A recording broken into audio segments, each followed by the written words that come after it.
Hello दोस्तों, मैं हूं हसीन और आप देख रहे हैं class 10 NCERT math introduction to trigonometry exercise 8.2 का क्वेश्चन नंबर 3 आज सॉल्व करेंगे। मजेदार क्वेश्चन है। इस तरह के क्वेश्चन बोर्ड में पूछे जाते हैं। इस क्वेश्चन को बहुत ही ध्यानपूर्वक देखिएगा और वीडियो को जरा से भी स्किप नहीं करिएगा।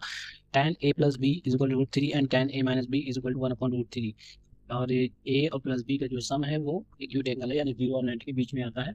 ये जो है b से बड़ा है, फाइंड एंड b। तो दोस्तों बहुत ही आसान क्वेश्चन है। इस क्वेश्चन को कैसे फाइंड करेंगे, तो चलिए सॉल्व करते हैं क्वेश्चन को।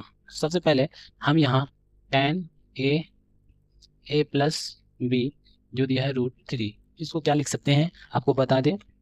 इसको हम लिख सकते हैं, देखिए tan a plus B root, ये क्या है tan 60, ये देखिए tan 60, tan से tan cancel out, a plus B 60 degree. ये हमारा पहला इक्वेशन हो गया। अब and tan a minus B is equal to 1/√3।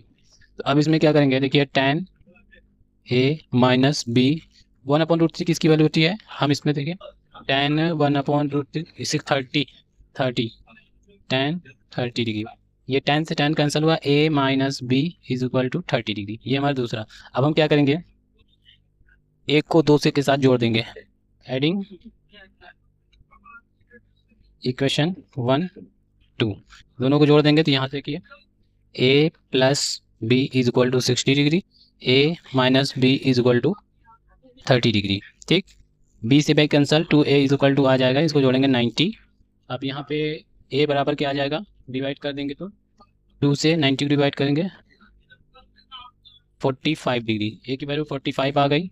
अब क्या करेंगे, by putting a in equation 1, a हमारा 45 degree, 45 plus b is equal to 60 degree, b is equal to 60 minus 45 और यहाँ 5 बचा और 5 में 1 50 डिग्री, तो b की वैल्यू 50 डिग्री हो गई। Hence the value of a and b are, एक हो जाएगा 45 degree and 150 degree.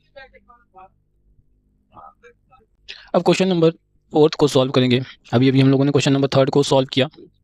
Class 10 NCERT math का इंट्रोडक्शन ट्रिग्नोमेट्री का ये एक्सरसाइज 8.2 का क्वेश्चन नंबर 4 है, जिसमें बोला है कि state whether the following are true और false, justify your answer.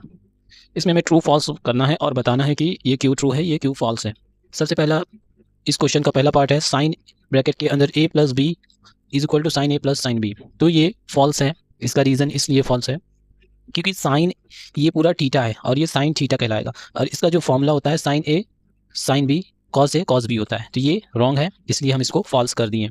The value of sine theta increase as theta increase, yes ये ट्रू है, क्योंकि अगर साइन जीरो को देखें तो 0 आता है वैल्यू। साइन 30 की वैल्यू 1/2 है, साइन 45 की 1/√2 है, साइन 60 की वैल्यू √3/2 है और साइन 90 की वैल्यू 1 है। तो ये इंक्रीजिंग ऑर्डर में होता है। साइन थीटा की वैल्यू बढ़ाने पे साइन थीटा की वैल्यू भी इंक्रीज होता है, इसलिए ये स्टेटमेंट ट्रू है। The value of cos theta increase as theta increase, नहीं, जैसे साइन कॉस 0 की वैल्यू 1 होती है, ये डिक्रीजिंग होता है, तो इसलिए ये फॉल्स है। थीटा की वैल्यू बढ़ाने पर कॉस थीटा की वैल्यू घटती जाती है, तो इसलिए ये फॉल्स है।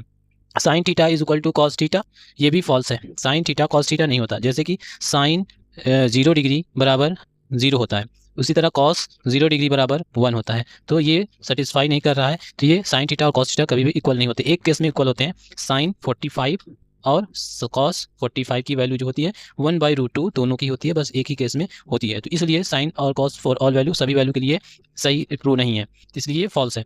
Cot is not defined for a is equal to 0, yes ये भी ट्रू है। कॉट ए जो है नहीं डिफाइंड, अनडिफाइंड होता है 0 की वैल्यू पर, 0 की अनडिफाइंड होता है और tan 0 बराबर 1 होता है, तो इसलिए ये tan 0 बराबर 0 होता है। और कॉट की अगर कॉट ए की वैल्यू 0 रख देते हैं तो अनडिफाइंड आता है, तो इसलिए ये ट्रू है।